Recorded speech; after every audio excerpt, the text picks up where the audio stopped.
تو حق کی بنیاد پر سوشل بائیکاٹ کیا تھا، اور 3 سال تک میرے نبی کو شعب ابی طالب کے اندر معاذ اللہ پورے خاندان کے ساتھ اور خاص خاص صحابہ کے ساتھ دونوں گھاٹیوں کے اندر قید کر دیا گیا تھا۔ 3 سال تک کے نہ لوگ بات کرتے تھے، نہ لوگ اناج دیتے تھے، نہ لوگ ملتے تھے، نہ لوگ جلتے تھے۔ حالت یہ تھی، جعفر طیار کہتے ہیں کہ 3 سال نبی کے خاندان والوں نے اس طرح گزارے کہ درخت کی پتیاں چباتے تھے، درخت کی چھالیں کھاتے تھے، کبھی کبھی رات کو ایسی چیزیں پیروں سے ٹکرا جاتی جو نرم ہوتے تھے تو ہم اس کو اٹھا کر کے منہ میں ڈال لیا کرتے تھے۔ یہ پوزیشن تھی، ایسے حالات تھے۔ بھوک ستائے، حضور کو دیکھو، ٹینشن ستائے، حضور کو دیکھو، بیٹی کو رشتے نہیں آئے، یا کبھی معاذ اللہ بیٹی کو طلاق دے دی جائے تب بھی حضور کو دیکھو، حضور کی 2 بیٹیوں کو طلاق دے دیا گیا۔ جب میرے آقا نے پوچھا کہ اے رقیہ اور ام کلثوم تمہیں کیوں طلاق دی گئی، تو کہنے لگی بابا آپ کی بیٹیوں کا قصور یہ ہے کہ آپ ہمارا بابا لوگوں کو حق کی طرف بلاتا ہے، لوگوں کو جنت کی طرف بلاتا ہے۔ اللہ اکبر، حضور کو کس طرح سے نہیں ستایا گیا۔ تو ہمیں ٹینشن کی وجہ سے پریشان نہیں ہونا، مضطرب نہیں ہونا۔ یاد رکھیں یہ چند دن کی زندگی ہے، ٹاٹ پہ سو کر بھی زندگی ختم ہو جائے گی، گدوں پہ سو کر بھی زندگی ختم ہو جائے گی۔ بس یہی کہنا چاہتا تھا، اپنے مسائل کا حل آج پھر وہ کہتا ہوں۔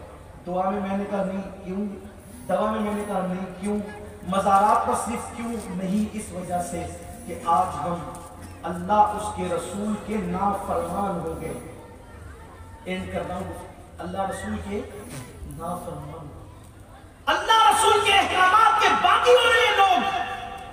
اور یاد رکھنا، جب اللہ رسول کا کوئی نافرمان ہو جائے تو اس کے مسائل کا حل بس گفتگو اینڈ ہو رہی ہے، اختتام کی جائے۔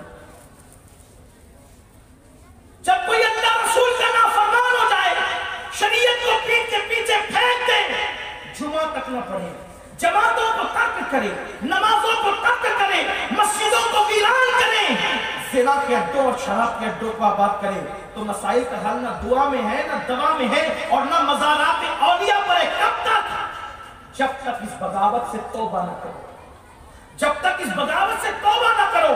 جب توبہ کر لو گے تو پھر مزار پر بھی مسائل کا حل ہے۔ میں بول رہا ہوں آپ کی محبت ہے، لیکن یہ لوگ تک بھی نہ جائیں نا۔ میری عادت ہوتی ہے کہ اس سے پہلے کہ لوگ کہیں بس کرو، میں چاہتا ہوں کہ بس کرو۔ اگر مجھے 60 منٹ کا ٹائم دے تو میں 58 منٹ میں ختم کر دیتا ہوں، لیکن مولانا صلاح الدین صاحب کی محبت ہے اور یہ ساگور والوں کی محبت ہے کہ یہ لوگ ماشاءاللہ کہہ رہے کہ آپ بولیے، میں بولوں گا، لیکن میری عادت ہے جب بڑے آ جائیں نا تو میں نہیں بولتا۔ کیوں؟ بڑوں کے سامنے بولنا بے ادبی سے بہت قریب ہوتا ہے، مجھے ایسا لگتا ہے، اور پھر میری آواز جو ہے وہ بہت اونچی ہوتی ہے، تو مجھے اونچی آواز سے بھی بڑوں کے سامنے ڈر لگتا ہے۔ لیکن یہ مجھے اچھا نہیں لگتا کہ میں لوگوں کے سامنے، بڑوں کے سامنے بولوں، بڑے بیٹھے ہوں بولوں، لیکن بہرحال اب اس نیت سے بولتا ہوں چونکہ آپ لوگوں کا حکم ہے، اور یوں اس انداز سے کہ چلیں اپنے بڑوں کو سبق سنا دوں تاکہ ایک سند مل جائے کہ جو وہ میں بھی اللہ کی عطا سے ٹوٹے پھوٹے جملے اس کے کرم سے، اس کے محبوب سے اس اعتبار سے بولنے کی جسارت کر لیتا ہوں، آتا نہیں بولنا، جسارت کر لیتا ہوں کہ سرکار نظمی نے کہا تھا کہ فیض خواجہ سے چلا ہے آج نظمی کا قلم، فیض خواجہ سے چلا ہے آج نظمی کا قلم، مجھ کو کچھ لکھنے کے بھی قابل بنایا آپ نے۔ یہی کہہ دیتا ہوں، فیض خواجہ سے چلا ہے، فیض خواجہ سے چلی ہے آج سید کی زبان، مجھ کو کچھ کہنے کے بھی قابل بنایا آپ نے۔ جشن غریب نواز بھی آپ کا اس لیے یہ بھی پڑھ دوں، انہوں نے بہت خوبصورت مرتبہ کہی تھی، خواجہ جی دل میں میرے کیا گل کھلایا آپ نے، خواجہ جی دل میں میرے کیا گل کھلایا آپ نے، ظلمتوں میں نور کا دیپک جلایا آپ نے، تاکہ یہ بن جائے ولیوں صوفیوں کی سرزمین، اس لیے بھارت میں ہی ڈیرا لگایا آپ نے۔ تھا وہ جو اجڑا ہوا تھا شہر ریگستان کا، تھا وہ جو اجڑا ہوا تھا شہر ریگستان کا، اس کو اجمیر مقدس کہلوایا آپ نے، اور فیض خواجہ سے چلا ہے آج نظمی کا قلم، مجھ کو کچھ لکھنے کے بھی قابل بنایا آپ نے۔ مزارات کے مسائل کب حل ہوں گے؟ جب اللہ ناراض نہ ہو۔